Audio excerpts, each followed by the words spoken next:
आइए, अपकृत भी चल रहा था। फिर एक बार हम उसको दोहरा कर आगे बढ़ते हैं टाट में, क्योंकि चैप्टर वाइज ही टाट में आपका पढ़ना रहता है। देखिए, हम जो शुरू किए थे कल आपका जनरल एक्सेप्शन, यानी कि साधारण अपवाद हम शुरू किए थे। सबसे फिर एक बार हम दोहरा देते हैं जो कल पढ़ाया गया था कि जनरल एक्सेप्शन होता क्या है। तो चाहे आपराधिक मामलों में पढ़िए या सिविल मामलों में, दोनों में एक ही मतलब है। जनरल एक्सेप्शन का मतलब डिफेंस होता है, बचाव होता है।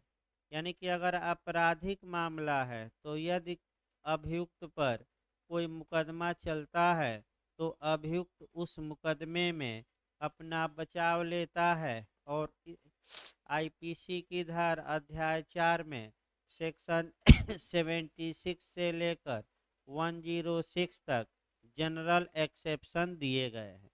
अगर अभियुक्त इन धाराओं में अपना मामला सेट कर देता है तो वह किसी भी दंड का भागी नहीं होगा।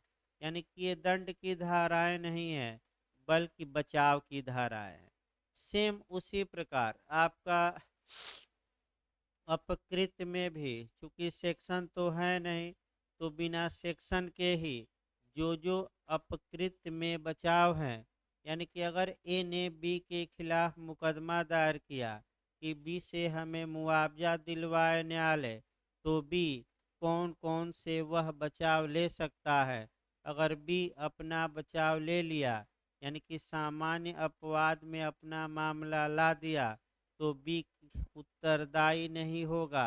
यानी कि बी एक पाई भी ए को नहीं देगा। यानी कि बी मुआवजा देने से क्या होगा, बच जाएगा। जैसे आपराधिक मामलों में कौन बचता है, अभियुक्त। तो यहाँ कौन बचेगा, प्रतिवादी या विपक्षी। अब ये जनरल एक्सेप्शन आपका बिहार का जो मॉडल है कि जो अपवाद होते हैं उनको दो वर्गों में बांट लीजिएगा। यानी कि जो आपका एक्सेप्शन है उसको दो वर्गों में बांटिएगा। बिहार का ही क्वेश्चन है। एक होता है जनरल एक्सेप्शन और एक स्पेसिफिक एक्सेप्शन। जनरल एक्सेप्शन का मतलब ये हुआ कि सभी अपराधों में अभियुक्त उसको बचाव, सभी अपराधों में अभियुक्त उसका बचाव ले सकता है।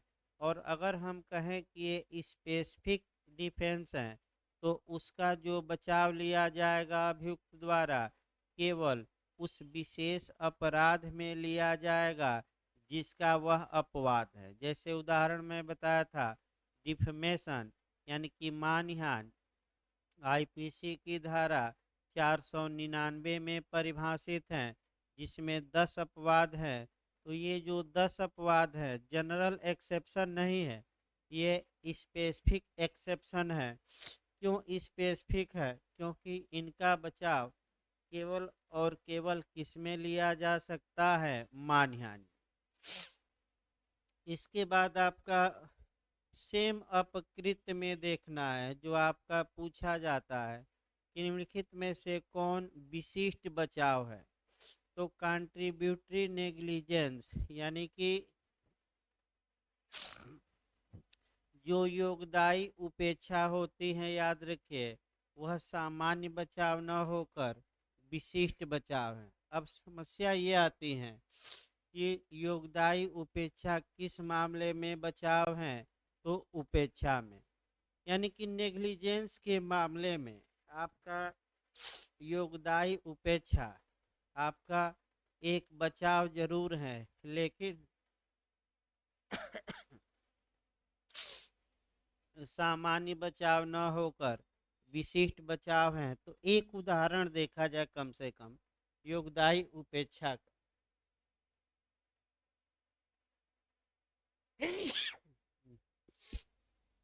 देखिए, वो योगदायी उपेक्षा में होता क्या है, आगे तो पढ़ना हमें डिटेल में। मान लीजिए ए ने बी के खिलाफ मुकदमा किया कि बी के गलत कार्य से हमें क्षति पहुंची है, अतः बी से हमें क्षतिपूर्ति या डैमेजेज दिलवाया जाए।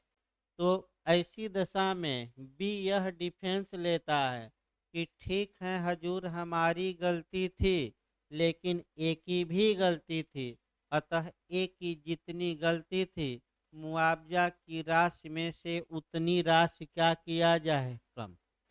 तो ये जो बी बचाव लेता है इसी को हम योगदायी उपेक्षा कहते हैं, और इस मामले में उतनी रकम कम कर दी जाती है जितना दोष किसका रहेगा, वादी का। और ये बचाव सभी अपकृत्यों में नहीं लिया जाता, केवल किस में लिया जाता है, उपेक्षा। यानी कि अगर बी ने उपेक्षा बरती है तब बी के खिलाफ अगर उपेक्षा के लिए मुकदमा किया जाता है, ए करता है, तो बी यह बचाव ले सकता है कि हम तो उपेक्षावान थे ही, हमने लापरवाही बरती, लेकिन ए भी दोषी है क्योंकि ए ने भी कुछ लापरवाही बरती। सबसे उत्तम उदाहरण आपका जो पूछा जाता है वह आपका बस वाला पूछा जाता है बेलुजम बीबी का। यानी कि हम आगे बताएंगे जो केस हैं बेलुजम बीबी का केस है। यानी कि ये एक व्यक्ति हैं जो बस की छत पर चढ़ गया है, बस चालक आपका बस चला रहा है, तब तक एक जगह बस को किना मने सड़क के थोड़ा नीचे उतार दिया और ऊपर पेड़ था, पेड़ की टहनी से एक को चोट लगी और जो ए था छत से कहाँ आ गया, नीचे। और ऐसी कंडीशन में एक दो दिन बाद ए की मृत्यु हो गई। अब ये ए की बीवी ने बस चालक और बस के मालिक के खिलाफ मुकदमा किया और कहा कि इनसे मुआवजा दिलवाया जाए क्योंकि बस के चालक ने बस चलाने में उपेक्षा बरती है। तो बस का मालिक ये कह रहा था कि ठीक है बस का चालक उपेक्षा बरता है, लेकिन ये भी तो उपेक्षा बरता है, इसको क्या जरूरत थी बस के ऊपर चढ़ने की। अतः न्यायालय ने कहा कि जो यात्री था उसका दोष 50% और ड्राइवर का कितना, माने ड्राइवर तो है ही दोषी, लेकिन इनका कितना दोष था, ए का 50। तो अगर 100 रुपया क्षतिपूर्ति दिलवानी हो तो जितना दोष वादी का होगा उतना माइनस हो जाएगा, यानी कि अब मिलेगा कितना, केवल 50। यानी कि जितना आपका दोष उतना क्या होगा, रकम माइनस।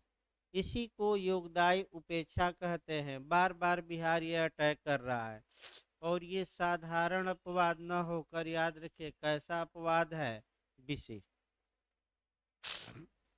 इसके बाद हमने बताया था कि कुछ ऐसे पॉइंट हैं या कुछ ऐसे मामले हैं जो बचाव नहीं देते प्रतिवादी को, वो भी बिहार ने पूछा है। कल भी मैं बताया था, फिर एक बार दोहरा दूं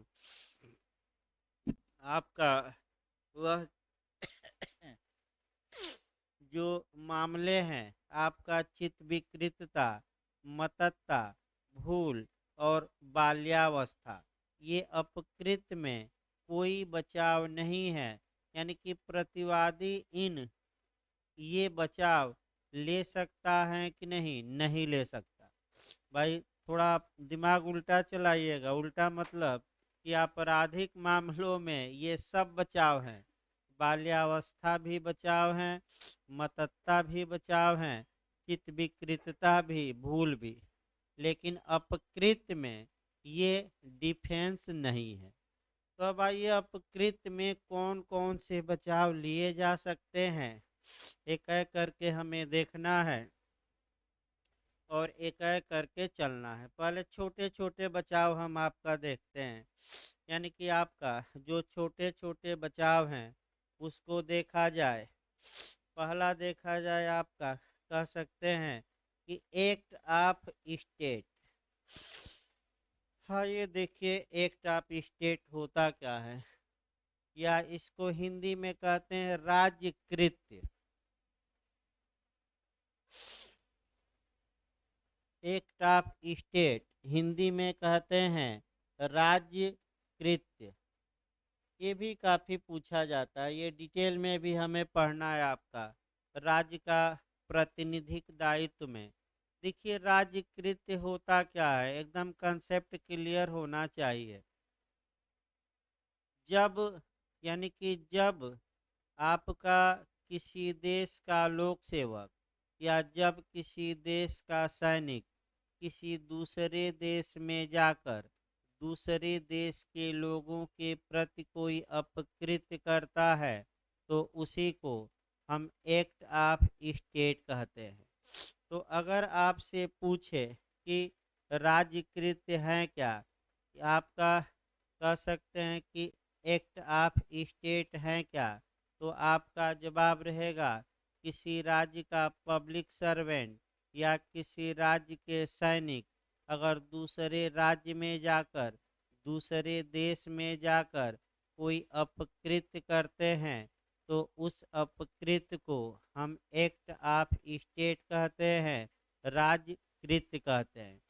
जैसे उदाहरण के रूप में मान लीजिए भारत का कोई सैनिक है, यह पाकिस्तान में गया और पाकिस्तान की सेना या वहाँ के नागरिकों को नुकसान पहुँचाया, तो ऐसी कंडीशन में अब पाकिस्तान का जो नागरिक था वह भारत के न्यायालय में मुकदमा किया कि इस सैनिक की गलती के लिए हमें भारत की सरकार से मुआवजा दिलवाया जाए। ये आपका भारत के न्यायालय में ये मुकदमा किया गया। अब इस मुकदमे में क्या सरकार डिफेंस ले सकती है कि नहीं भारत का कि ये जो एक्ट है ये एक्ट ऑफ स्टेट है यानी कि राज्यकृत है, तो राज्यकृत का बचाव ले सकती हैं।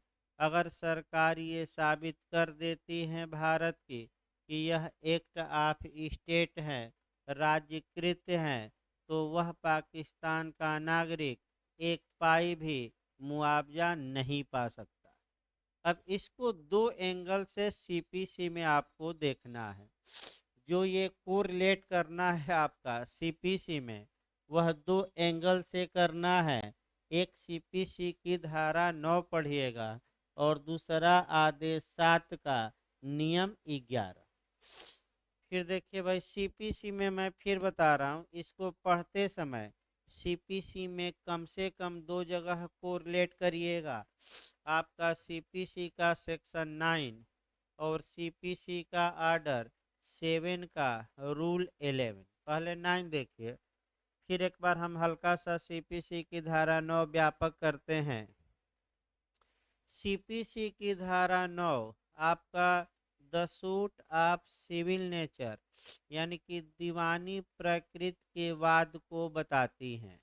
और ये दीवानी प्रकृति का वाद क्या होगा ये भी पूछा गया है कि सूट ऑफ सिविल नेचर क्या होगा, या नागरिक प्रकृति का वाद क्या होगा, या व्यवहार प्रकृति का वाद क्या होगा पूछे तो आपका बस एक लाइन जवाब होना चाहिए कि धारा 9 के स्पष्टीकरण 1 में आपका ये बताया गया है कि दीवानी प्रकृति का वाद किसे कहा जाएगा।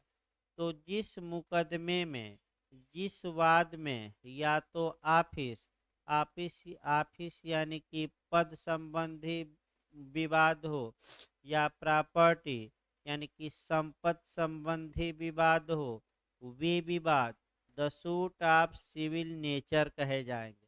यानी कि किसी पद को लेकर विवाद है या प्रॉपर्टी को लेकर विवाद है, इसी विवाद को हम क्या कहेंगे, धारा 9 के एक्सप्लेशन नंबर 1 के तहत the suit of civil nature. अब धारा 9 पर आई, अभी तो आपका स्पष्टीकरण बता गया।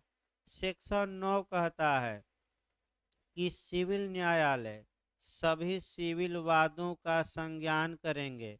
संज्ञान मतलब ग्रहण करेंगे, स्वीकार करेंगे और उनका ट्रायल करेंगे ट्रायल मतलब कि उनकी सुनवाई करके निर्णय देंगे। लेकिन लेकिन भी लगा है, जब तक कि सिविल न्यायालयों के संज्ञान या विचारण पर या तो एक्सप्रेस रूप से यानी कि अभिव्यक्त रूप से या विवक्षित रूप से यानी कि इम्प्लाइड रूप से क्या न लगा दी गई हो रोक, तो यानी कि इसका मतलब ये हुआ कि सिविल न्यायालयों की अधिकारिता पर या तो एक्सप्रेस या अभिव्यक्त रूप से रोक लगाया जा सकता है या इम्प्लाइड या विवक्षित रूप से।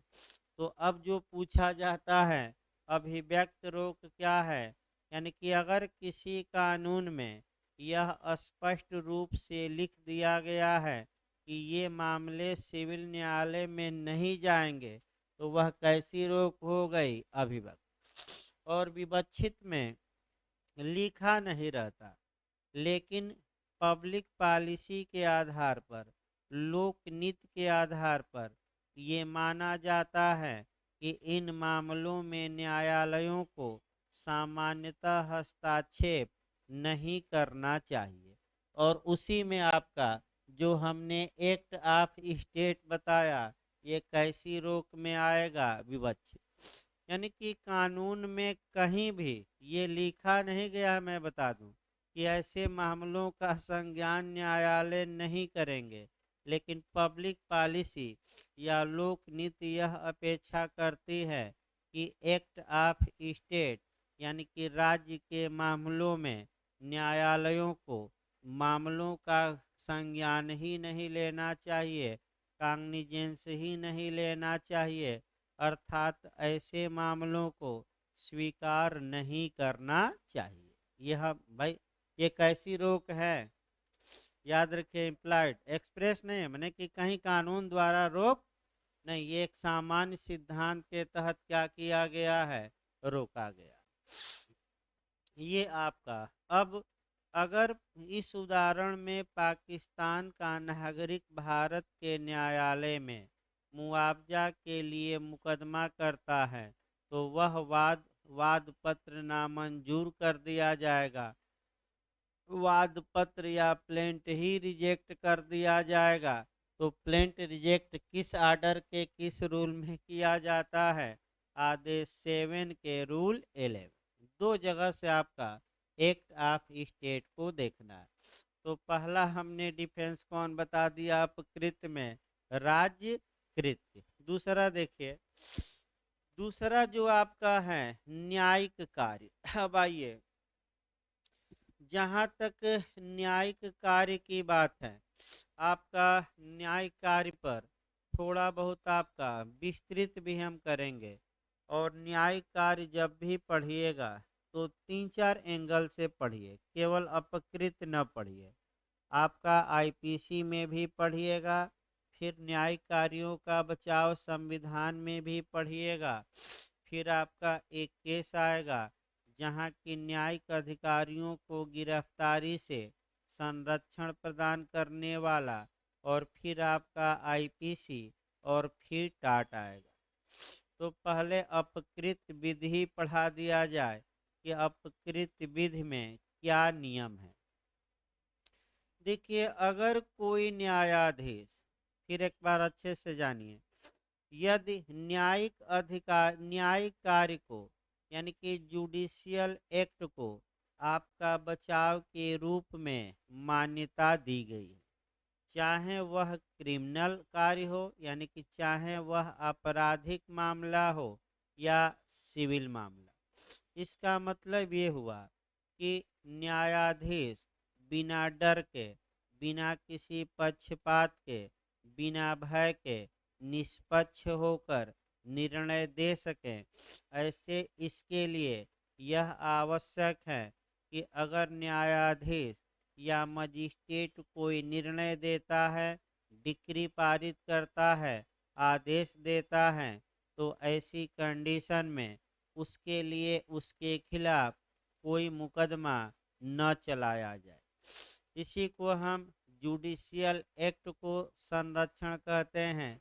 ये नहीं कि न्यायाधीश कोई अपराध करता है तो संरक्षण दे दिया जाए, अगर न्यायाधीश कोई निर्णय दिया, कोई डिक्री पारित किया, कोई आदेश दिया, तो क्या इसके लिए उसके खिलाफ मुकदमा किया जा सकता है कि नहीं? आपका नहीं किया जा सकता।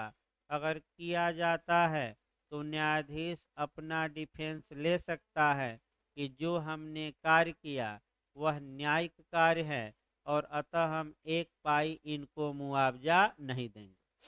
ये बचाव इसलिए दिया गया कि जो न्यायाधीश हैं वह निष्पक्ष होकर बिना किसी भेदभाव के, बिना किसी डर के अपने फैसले दे सकें। अगर ये न रहता तो न्यायाधीश हमेशा डरता रहता कि हम जो फैसला देंगे कहीं कोई हमारे खिलाफ क्या न कर दे मुकदमा। इसलिए आपका बचाव दिया गया है। तो पहले अपकृत में देखा जाए, उसके बाद आपका कह सकते हैं कि आपका और देखा जाएगा। देखिए सिविल मामलों में, फिर एक बार याद रखिए, सिविल मामलों में न्यायाधीशों को जो बचाव दिया गया है उसके लिए एक कानून बना है। वह कानून याद रखिएगा कि न्यायिक अधिकारी संरक्षण अधिनियम 1850, यानी कि जुडिशियल आपका न्यायिक अधिकारी संरक्षण अधिनियम 1850 बना है। ये कानून अंग्रेज ही बनाकर चले गए। तो इस कानून में आपका प्रावधान क्या है ये जानना है। यानी कि सबसे पहले हम उठा रहे हैं आपका अंग्रेजों द्वारा बनाया गया कानून कौन है? न्यायिक अधिकारी संरक्षण अधिनियम 1850। देखिए उसमें क्या नियम है ये देखना है। आज भी ये कानून लागू है भारत में। फिर हम बता दें ये कानून आज भी भारत में क्या है लागू। अब आइए आपका दो भागों में हम न्यायाधीश के कार्य को बांटेंगे। एक इंट्रा वायरस, इंट्रा वायरस यानी कि अधिकारिता के अंदर। अधिकारिता के अंदर का मतलब कि जितना उसे पावर था उस सीमा का उसने उल्लंघन नहीं किया है, तो हम उसको कहते हैं इंट्रा वायरस। यानी कि एक कार्य हो सकता है जो उसने अपनी अधिकारिता के क्या किया हो, भीतर किया हो।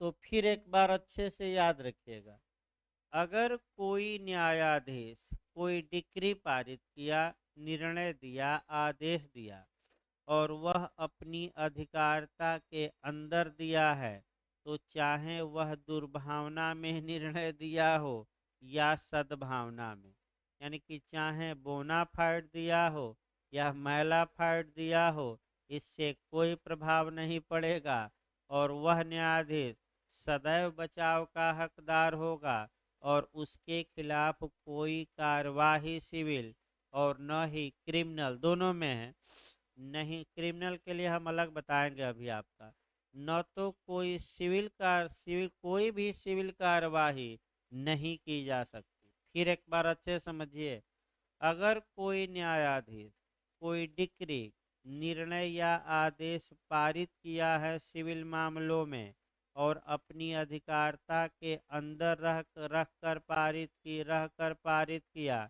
तो उसके खिलाफ कोई कार्यवाही संभव नहीं है। लेकिन अब आपका अल्ट्रा वायरस जाइए, अल्ट्रा वायरस यानी कि अपने जुडिक्शन के बाहर, यानी कि जितना अधिकार था उसके क्या बाहर। तो अगर कोई न्यायाधीश अपनी अधिकारिता के बाहर जाकर कोई डिक्री, निर्णय या आदेश देता है, तब अब ये देखा जाएगा कि उसने सद्भावना में ऐसा किया है कि दुर्भावना में। यही पॉइंट आपको पकड़ना है और यही समझना है अपकृत्य में कि यदि कोई न्यायाधीश उसकी जो अधिकारिता या सीमा या जुरिडिक्शन था उसके बाहर जाकर कार्य किया है, इसको लीगल भाषा में कहते हैं अल्ट्रा वायरस या अधिकारातीत। यानी कि जो सीमा है उस सीमा का उसने क्या कर दिया, वायलेशन। यानी कि कानून द्वारा जितना अधिकार उसे प्रदान किया गया है उस अधिकार को उसने क्या किया, वायलेशन। अब वहाँ समस्या जो 1850 का कानून है वह ये बताता है कि ऐसी दशा में अब ये देखा जाएगा कि उसने सद्भावना में कार्य किया है कि दुर्भावना में। अर्थात यदि उससे जो गलती हुई है वह उचित सतर्कता और सावधानी बरतते हुए हो जाती है, तब वह गलती एक्सक्यूज है, क्षम्य है। और अगर दुर्भावना में ऐसा कार्य किया, यानी कि जानबूझकर अपनी अधिकारता का उल्लंघन करके निर्णय दिया है जानते हुए, तब उसका कार्य क्षम्य नहीं है।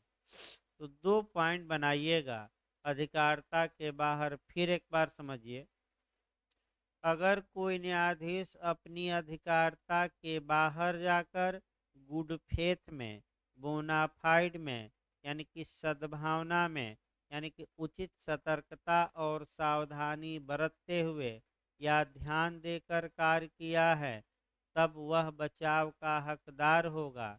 लेकिन अगर दुर्भावना में, यानी कि जानबूझकर अपनी अधिकारता के बाहर जाकर फैसला दिया है, तो वह बचाव का हकदार होगा कि नहीं, नहीं होगा। ये आपका जो सिविल मामलों में क्या नियम है, क्योंकि अपकृत भी एक सिविल लॉ है, अतः ऐसी दशा में अपकृत के मामले में ये नियम सटीक लागू होगा। अब इसी को थोड़ा आपको जोड़ना है। सबसे पहले अब कोरिलेट करना है 3 एंगल से कम मैं बता दूं, कोरिलेट करिएगा। एक संविधान में मेंस में भी एक क्वेश्चन आया है, दूसरा कोरिलेट करना है आपका आईपीसी में, और तीसरा आपका सीआरपीसी में। पहले कॉन्स्टिट्यूशन हम देखते हैं। कॉन्स्टिट्यूशन में एक केस आया आपका दिल्ली न्यायिक सेवा संघ बनाम गुजरात राज्य, बहुत लीडिंग केस है। फिर एक बार देखिए, दिल्ली न्यायिक सेवा संघ बनाम गुजरात राज्य के मामले में 2 सिद्धांत मुख्यतः प्रतिपादित किए गए और पूछे भी जाते हैं, प्री में भी मेंस में भी। पहला सिद्धांत सुप्रीम कोर्ट ने ये बनाया कि सुप्रीम कोर्ट अपने अवमान और अपने सबॉर्डिनेट कोर्टों, अपने अधीनस्थ न्यायालयों के अवमान के लिए, कंटेम्प्ट के लिए सजा देने का हक रखता है।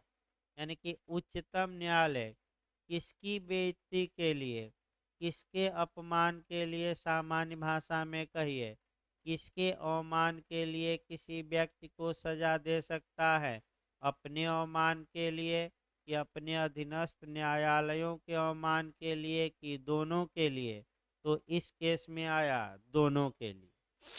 दूसरा जो सबसे महत्वपूर्ण पहलू इसमें आया वो थोड़ा और गौर करना है, मेंस में भी आया है कि न्यायिक अधिकारियों को आपका गिरफ्तारी से कुछ संरक्षण दिया गया, और वह संरक्षण कौन कौन था उसी को लिखना था। और मेंस में भी आया।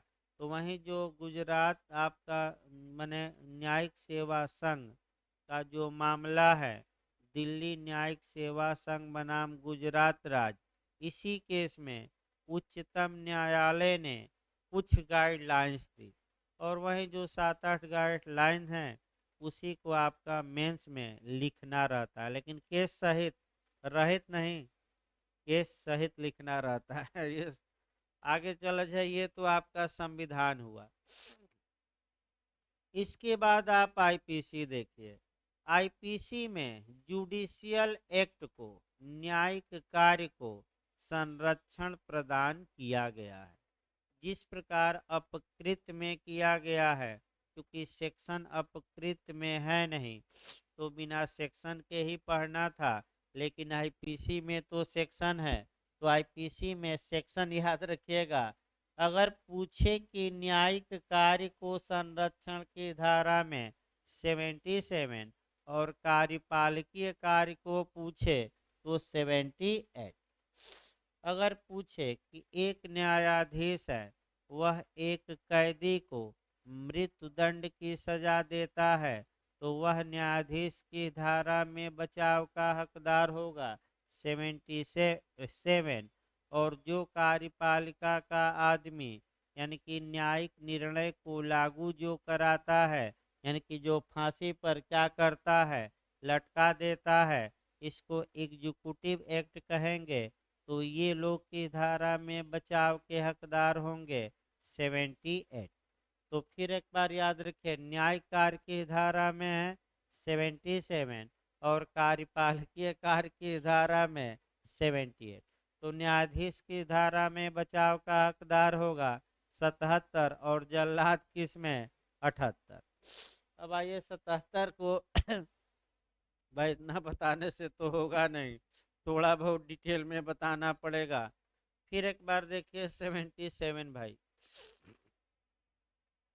अगर कोई न्यायाधीश या मजिस्ट्रेट आपका अपनी अधिकारिता के अंदर रहते हुए कोई निर्णय दिया है, दंडादेश दिया है या कोई कार्य किया है, तो ऐसी कंडीशन में आपराधिक मामलों में भी उसे पूर्ण बचाव है। अब एक उदाहरण देखिए, ये एक मैंने चोरी किया था, घर में चोरी किया था, मजिस उसको मजिस मुख्य न्यायिक मजिस्ट्रेट आपका चोरी के मामले में जो अधिकतम दंड है घर में चोरी 7 वर्ष तक का कारावास है। तो एक मुख्य न्यायिक मजिस्ट्रेट आपका दुर्भावनावश ही सही पूरे 7 वर्ष की सजा दे देता है, तो चूंकि उसका कार्य उसकी अधिकारिता के अंदर है, तो अधिकारिता के अंदर चाहे दुर्भावना में सजा दी जाए या सद्भावना में कोई मतलब नहीं है, वह मजिस्ट्रेट या न्यायाधीश सदैव बचाव का क्या होगा, हकदार। फिर एक लाइन बना लीजिए कि अगर अधिकारिता के अंदर अपनी सीमा के अंदर कोई न्यायाधीश या मजिस्ट्रेट ने कोई कार्य किया है, कोई सजा दी है, तो चाहे वह दुर्भावना में वह सजा दिया हो या सद्भावना में, इसका कोई मतलब नहीं है, वह सजा वैध होगी। क्यों होगी? क्योंकि उस सजा को देने का उसका पावर कानूनन था। लेकिन अब समस्या कहाँ उत्पन्न होगी कि जब वह अपनी अधिकारिता से कहाँ जाएगा, बाहर। जैसे अभी एमपी का काफ़ी अच्छा उदाहरण आपका आया था कि जहाँ की एडीजे साहब जी को सुप्रीम माने आपका हाई कोर्ट ने बर्खास्त किया, वो सुप्रीम कोर्ट में अपील की, तो सुप्रीम कोर्ट ने भी बर्खास्तगी कायम रखी। क्यों कायम रखी? क्योंकि वे अपनी अधिकारिता के बाहर चली गई, और अधिकारिता के बाहर आपका 2 बार चली गई। यानी कि एक बार तो चली गई कि आपका धारा ही बदल दी, आरोप ही, और दूसरी बार आपका डावरी डेथ था और कम से कम दंड देना था 7 साल और दे दिया 5 साल। तो भाई अगर आम आदमी से पूछा जाए कि दहेज हत्या में देखिए कम से कम कितना दंड दिया जाएगा, तो 304 भी देखेगा तो यही तो कहेगा कि कम से कम कितना, 7 साल। तो आप बिना जाने बुझे इतना क्या कानून भूल गई कि आप 5 साल दंड दे दी। विवाद हुआ तो फिर आरोप चेंज कर दिया, तमाम बातें। यानी कि एक बार नहीं, सुप्रीम कोर्ट ने कहा कि आपने एक बार नहीं कितनी बार गलती कर दिया मामले में, 2 बार। यानी कि आपने गलती जो किया है वो सद्भावना में नहीं किया, आपने दुर्भावना में किया। अतः आपको पद से जो टर्मिनेट किया गया है, जो बर्खास्त किया गया है हाई कोर्ट द्वारा, वो सही है, ये माना गया। अब आपराधिक मामलों में फिर एक बार देखिए 77, अगर कोई न्यायाधीश या मजिस्ट्रेट अपनी सीमा का उल्लंघन करते हुए अर्थात अल्ट्रा वायरस अर्थात अधिकारातीत यानी कि अपने क्षेत्र से बाहर जाकर कोई दंड देता है, कोई कार्य करता है आपराधिक मामलों में, तो यहाँ दो बातें देखी जाएंगी। अगर वह अपनी अधिकारिता का उल्लंघन सद्भावना में किया है, तब बचाव का क्या होगा? हकदार। लेकिन कब किया है तो हकदार नहीं होगा? दुर्भावना में। सद्भावना का मतलब आईपीसी की धारा 52 में गुड फेथ परिभाषित है। उचित ध्यान देकर, मैंने ध्यान देकर कार्य किया या उचित सतर्कता और सावधानी बरत कर कार्य किया, तो हम कहेंगे कि सद्भावना में कार्य किया है। और अगर उचित सतर्कता और सावधानी नहीं बरता, तो हम कहेंगे कि कैसे कार्य किया है? दुर्भावना में। यही देखिए आपका क्वेश्चन मॉडल बनता है, कैसे क्वेश्चन आपका बनता है। एक एक व्यक्ति है जो घर के बाहर चोरी किया है, तो अधिकतम 3 साल की ही सजा उसे दी जा सकती है। घर के बाहर चोरी। अब एक मजिस्ट्रेट है जो ऐसे व्यक्ति को 4 साल की सजा सुना देता है, तो ये जो 4 साल की सजा है, घर के बाहर चोरी की गई थी, ये सजा अवैध है, वैध नहीं, क्योंकि घर के बाहर चोरी में अधिकतम कितना साल? 3 साल। अब इस सजा की वैधता पर परीक्षण करिए तो सजा बिल्कुल अवैध है। अब उस न्याय मजिस्ट्रेट का क्या होगा जिसने ये सजा सुनाई है? तो उस मजिस्ट्रेट का जो मामला तय होगा वह किस धारा से होगा? आईपीसी में 77। 77 ये बताती है कि अगर 4 वर्ष की सजा दे दिया और आपका सद्भावना में दिया, तो वह मजिस्ट्रेट बचाव का हकदार होगा। लेकिन दुर्भावना में दिया है, बिना सोचे समझे दिया है, बिना किताब पढ़े दे दिया, तो बचाव का हकदार नहीं होगा। ये नियम याद रखिएगा। एक पॉइंट बचा है आपका, वह बचा है सीआरपीसी में। अगर कोई, बताइए कोई।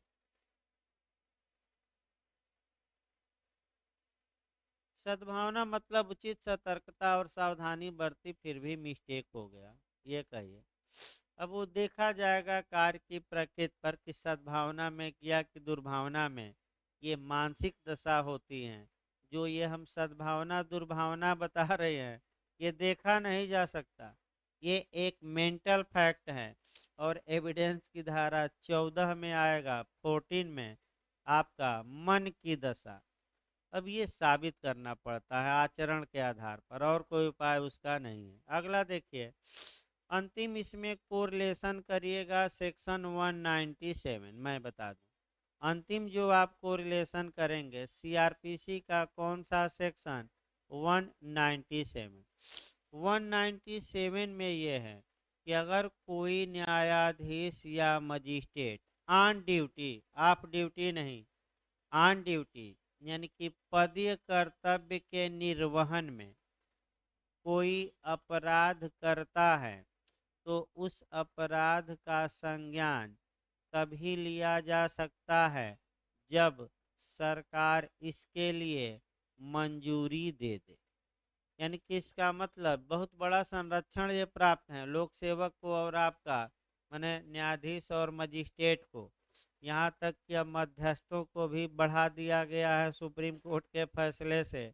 तो लोक सेवक, न्यायाधीश या मजिस्ट्रेट या मध्यस्थ अगर कोई फैसला देते हैं, नहीं, अगर कोई, अब यानी कि आपका अगर कोई अपराध करते हैं और वह अपराध ऑफ ड्यूटी नहीं, यानी कि कर्तव्य पालन में, कर्तव्य पालन के दौरान, यानी कि अपनी ड्यूटी के दौरान करते हैं, तो ऐसी कंडीशन में मैं बता दूं, उस अपराध का संज्ञान न्यायालय तभी लेंगे जब केंद्र सरकार का अगर कर्मचारी है तो केंद्र सरकार, और राज्य सरकार का कर्मचारी है तो राज्य सरकार पूर्व अनुमति दे दे। आपका बिना पूर्व अनुमति के संज्ञान होगा कि नहीं? नहीं होगा। ये बहुत बड़ा संरक्षण है। इस धारा को कहा जाता है डॉक्ट्रिन ऑफ अम्ब्रेला, यानी कि न्यायाधीश, फिर मजिस्ट्रेट, और याद रखिएगा, इन सबों के लिए यह धारा कैसी धारा मानी जाती है? Doctrine of umbrella. एक और क्वेश्चन आपका यहाँ इंटरव्यू में बनता है, दो धारी तलवार वाली धारा, यानी कि यह धारा दो प्रकार से काम करती है। एक तो लोक सेवकों को ये कहती है कि तुम बिना निडर होकर, बिना भय के कार्य करो, क्योंकि तुम जो कार्य करोगे, अगर उस तुम्हारे कार्य के खिलाफ कोई मुकदमा करता है तो सरकार तुम्हें क्या करेगी? प्रोटेक्शन। क्योंकि बिना सरकार की अनुमति के मामला आगे नहीं बढ़ेगा। दूसरा पहलू नकारात्मक है कि यही जो धारा है ये भ्रष्टाचार की जननी है। क्यों जननी है? क्योंकि जो पब्लिक सर्वेंट होते हैं खूब लूट खसोट और करप्शन करते हैं और सरकार आपका कृपा पात्र हो गई तो कोई कुछ बिगाड़ नहीं सकता। यानी कि संज्ञान के लिए क्या न दे, अनुमति न दे तो मर जाएंगे वैसे ही, लेकिन न्यायालय संज्ञान नहीं लेगा। तमाम मामले ऐसे आए भाई जहाँ की सरकारों ने इजाज़त देने से क्या कर दिया? इनकार। वो अलग बात है कि अब सुप्रीम कोर्ट का नियम आया है आपका, माने सुब्रमण्यम स्वामी बनाम मनमोहन सिंह एवं अन्य में, कि आप 3 माह में एप्लीकेशन जा रहा है तो फैसला दे दीजिए और हर हाल में 4 माह में ये डिसाइड कर दीजिए कि हम अनुमति देंगे कि नहीं। यानी कि अब अधिकतम जो अवधि निर्धारित सुप्रीम कोर्ट ने की है कि जब भी सरकार के पास लेटर भेजा जाए कि सरकार अनुमति दे, तो सरकार को कितने महीने में अधिकतम फैसला ले लेना है? 4 महीना। और इसमें अगर फैसला नहीं लेती तो माना जाएगा कि सरकार ने अनुमति दे दी है और मुकदमा चलेगा। लेकिन इसके पहले सरकार अनुमति देने से क्या कर सकती है? इनकार।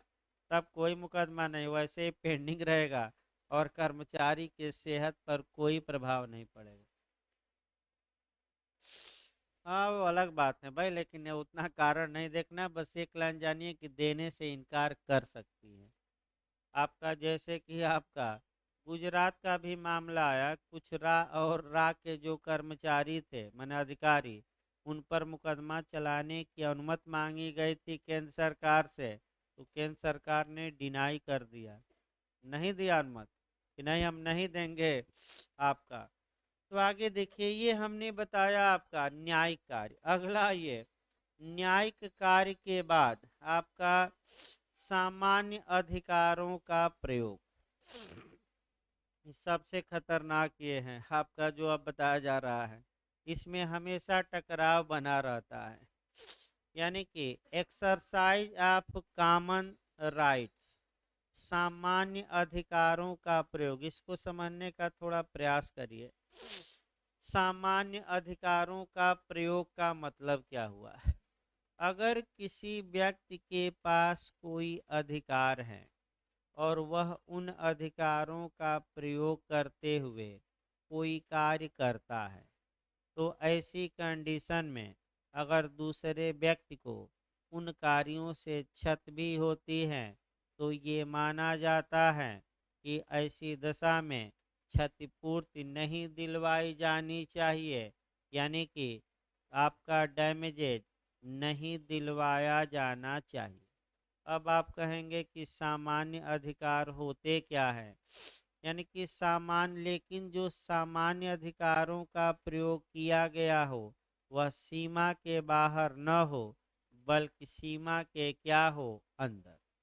अब सबसे अच्छा उदाहरण पहले संविधान में शुरू किया जाए, तब एक दो केस आपका बताया जाए और तब आपका कह सकते हैं कि इत्यादि चीजें बताई जाए। सबसे पहले आपका कह सकते हैं कि अनुच्छेद आपका 19 देखा जाए। अनुच्छेद 19(1)(a) भारत के प्रत्येक नागरिक को स्पीच एंड एक्सप्रेशन की आज़ादी देती है, स्वतंत्रता देती है। यानी कि भारत के प्रत्येक नागरिक को अपने विचार प्रकट करने की आज़ादी दी गई है अनुच्छेद 19(1) के क्लाज ए में। जिसमें प्रेस की भी आज़ादी है, समाचार पत्रों की भी आज़ादी है, इलेक्ट्रॉनिक मीडिया को भी आज़ादी है, आपका आपको भी आज़ादी है। और इसी में नोटा का मामला भी आ गया, तमाम अधिकार आए कि जहाँ की बोलने की आज़ादी में चुप रहने की भी क्या है आज़ादी। तो अब समस्या ये है कि हमें अनुच्छेद 19 के तहत मूल अधिकार मिला है, हम उस मूल अधिकार का प्रयोग कर रहे हैं, तो क्या कोई व्यक्ति हमारे खिलाफ मुकदमा करके और मुआवजा वसूल सकता है कि नहीं? सामान्यतः नहीं, क्योंकि ये हमारा क्या था? अधिकार। लेकिन लेकिन लगाकर पढ़िएगा, लेकिन ये अधिकार एब्सोल्यूट राइट नहीं है, पूर्ण अधिकार नहीं है। क्यों पूर्ण अधिकार नहीं है? क्योंकि इस पर आपका प्रतिबंध राज्य उचित प्रतिबंध लगा सकता है, और वह जो प्रतिबंध लगाया जा सकता है अनुच्छेद 19 के क्लाज 2 में 8 प्रतिबंध दिए गए हैं। यानी कि 8 आधारों पर जो अनुच्छेद 12 वाला संविधान का राज्य है, वह इस आज़ादी पर उचित रीजनेबल, ऐसे नहीं, रीजनेबल रिस्ट्रिक्शन यानी कि प्रतिबंध आरोपित कर सकता है। यानी कि इसका मतलब ये हुआ कि आप अपने अधिकार का प्रयोग करिए, लेकिन जो सीमा लगाई गई है उस सीमा के पार न हुई। अब आइए अधिकार देखा जाए। मान लीजिए आपको अधिकार है बोलने का, और लगे आप लेटर लिखने और बोलने, अपमानजनक बातें लिखने लगे, आपका अश्लील बातें लिखने लगे, तो या अपराध को बढ़ावा देने वाली बातें लिखने लगे, भारत के टुकड़े की ही बात कहने लगे, तो ये अपवाद में आएगा, और आपके बोलने की आज़ादी को छीना जा सकता है, रोका जा सकता है, क्योंकि अनुच्छेद 19 के क्लाज 2 में ये प्रतिबंध लगाया जा सकता है। एक क्वेश्चन आपका और बनता है कि हिकलिन का वाद, इसी में आपका, तो हिकलिन का वाद संविधान के अनुच्छेद 19 के किस क्लाज से जुड़ा है?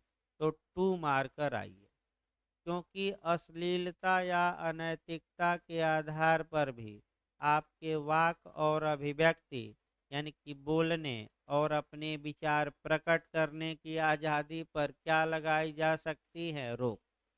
तो हिकलिन का अगर वाद आ जाए, ये पूछा जा सकता है नया क्वेश्चन, अगर यही मुकदमा आपका आईपीसी में आए तो 292 मारिए। पिछली बार उत्तराखंड में आया था। हिकलिन का वाद किस धारा से संबंधित है? तो आईपीसी की धारा 292। और यही क्वेश्चन अगर संविधान में आ जाए तो आप 19 मारिएगा, लेकिन क्लाज वाइज आ जाए तो ये प्रतिबंध लगाया गया है आपका 19 के कौन से क्लाज में? 2।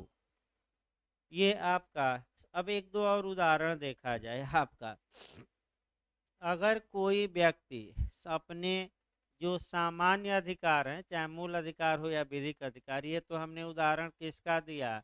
मूल अधिकार का, अगर प्रयोग करता है और ऐसी दशा में दूसरे को नुकसान पहुंचता है, तो उस नुकसान के लिए दूसरा व्यक्ति कोई नुकसानी नहीं पा सकता। ये जो मामले आएंगे डैमनम साइन इंजूरिया में आएंगे। डैमनम साइन इंजूरिया का मतलब कि दूसरे व्यक्ति को क्षति तो माने नुकसान तो हुआ, लेकिन उसके किसी विधिक अधिकार का हनन नहीं हुआ। अब एक आइए ग्लोसेस्टर ग्रामर स्कूल का केस देखा जाए, एक केस और इसमें तब आगे बढ़ा जाएगा। ग्लोसेस्टर ग्रामर स्कूल का मैं केस बता चुका हूँ, ये डैमनम साइन इंजूरिया पर है। ये भी पूछा जाता है, काफ़ी आपका अच्छा पूछा जाता है, बिहार में भी। इसमें एक स्कूल खुला था, एक बगल में दूसरा स्कूल खुल गया, और पहले स्कूल के बच्चे ज़्यादातर दूसरे स्कूल में चले गए, तो पहले स्कूल वाले ने दूसरे स्कूल वाले पर मुकदमा किया कि हमें नुकसान पहुंचा है, इनके कारण क्षतिपूर्ति दिलवाई जाए। दूसरा स्कूल वाला ये कह रहा था कि हजूर, हमारा भी अधिकार है स्कूल चलाने का, इनका भी है। हम अपने सा हम मैंने अपने सामान्य अधिकार का प्रयोग किया है। तो अगर हम अपने सामान्य अधिकार का प्रयोग करते हैं और सीमा में रहकर करते हैं, तो ऐसी कंडीशन में भले उनको नुकसान पहुंचा है, हम एक पाई क्षतिपूर्ति नहीं देंगे। न्यायालय ने नहीं दिलवाया, एक पाई भी नहीं दिलवाया, याद रखिए। इस प्रकार आपका जो ये सामान्य अधिकारों का प्रयोग था, ये भी क्या हो गया, आपका समाप्त हो गया। अगला देखिए आपका, अगला देखा जाए आपका न्यायिक कल्प कार्य देखा जाए, यानी किसको कहते हैं, आपका क्वासी जुडिशियल एक्ट। क्वासी जुडिशि ये भी अपवाद है, एक एक करके आपका पढ़ना है। क्वासी जुडिशियल एक्ट, इसको कहते हैं अर्ध न्यायिक कार्य। अर्ध न्यायिक कार्य का मतलब आपका न्यायिक कल्प कार्य। जिस प्रकार आप लोग क्वासी, फिर एक बार समझिए तब तो बताया जाए। क्वासी ये आपका बिहार में भी पिछली बार आया था क्वेश्चन, एडीला में पूछ सकता है, एडीला से भी कोरिलेट करना है। जब भी क्वासी पढ़िए, कल्प या अर्ध पढ़िए, तो आपको मैं फिर बता दूं, थोड़ा आप व्यापक वे में ले जाएंगे क्वासी पढ़ते समय आपका कॉन्ट्रैक्ट में, फिर आपका थोड़ा संविधान में देखना है, फिर आपका कह सकते हैं कि एडीला यानी कि प्रशासनिक विधि में, और फिर आपका टाट में। तो देखिए अर्ध न्यायिक कार्य होते क्या है, पहले ये समझिए। अर्ध न्यायिक कार्य पूर्ण रूप से न्यायिक भी नहीं होते और पूर्ण रूप से प्रशासनिक भी नहीं होते, यानी कि न 3 में न 13 में, बीच में क्या है, लटका है। यानी कि जब कोई प्राधिकारी कोई कार्य करता है, उसका कार्य न तो पूर्ण रूप से न्यायिक है और न ही पूर्ण रूप से प्रशासनिक, तो हम उसी को कहते हैं क्वासी जुडिशियल एक्ट। सबसे अच्छा उदाहरण आपका है मध्यस्थ का कार्य है। और आपको न्यायाधिकरण आप पढ़े थे, जो ट्रिब्यूनल होते हैं, याद रखिए जो प्रशासनिक अधिकरण होते हैं, उनका कार्य न तो शुद्ध रूप से न्यायिक है, न ही शुद्ध रूप से क्या है, प्रशासनिक, बल्कि उनका कार्य बीच में होता है, आपका क्वासी जुडिशियल एक्ट।